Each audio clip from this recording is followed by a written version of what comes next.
may share ako sa inyo na item na ginagamit ko recently na na-discover ko na compatible pa na ng face ko. Hindi ko lang tinatry kahit kailan.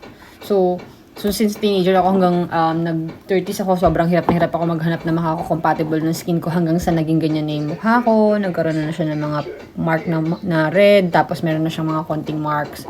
So yun yung medyo struggle ko nung nag-experiment ako or naghahanap ako ng pwedeng makakompatible ng skin ko. Lalo, i-recommend ko to especially sa mga sensitive na skin Ito kasi ang kanyang flavor, watermelon. So itong sunscreen na to, Dewy Essence sunscreen, ang ganda niya. So mga nire-recommend ko sa inyo kasi sensitive skin ako. So alam niyo na, makita niyo naman sa mukha ko, ayan So, pagka, wala pa ako nakalagay niyan na. Pero kasi ang naging effect niyan sa akin is naging glossy yung skin ko, especially pag pinagpapawisan ako.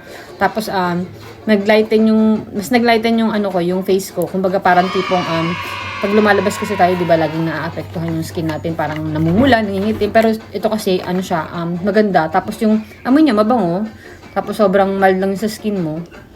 Minsan nga, kapag aalis ako or magsusumba or mag-stationary bike, direct ko na siyang dinadump sa mukha ko. Hindi ko na siya nilalagyan ng kahit anong toner kasi hindi siya sensitive.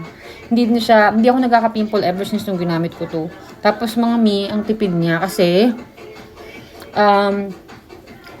matibid siya dahil almost 1.5 month ko na tong gamit itong isang to. So, syempre hindi naman ako lumalabas masyado, pero even though kahit hindi ako lumalabas masyado, everyday naglalagay ako kasi pagkatapos mong maligo sa umaga, 'di ba? So, ayan yung effect niya sa akin pag naglagay ako. Tapos nawala yung masyadong pamumula ng skin ko. So, pinapa-recommend ko lang to sa inyo kasi maganda talaga siya. So, quality. So, hindi naman ako Belo fan, pero sobrang na-appreciate ko talaga siya. Kasi nga, sensitive yung mukha ko. Nakahanap ako ng makakapagpatahimik sa kaluluwa ko, diba? Sa paghahanap ng maganda-gandang item. So, mga alam nyo na, try nyo na.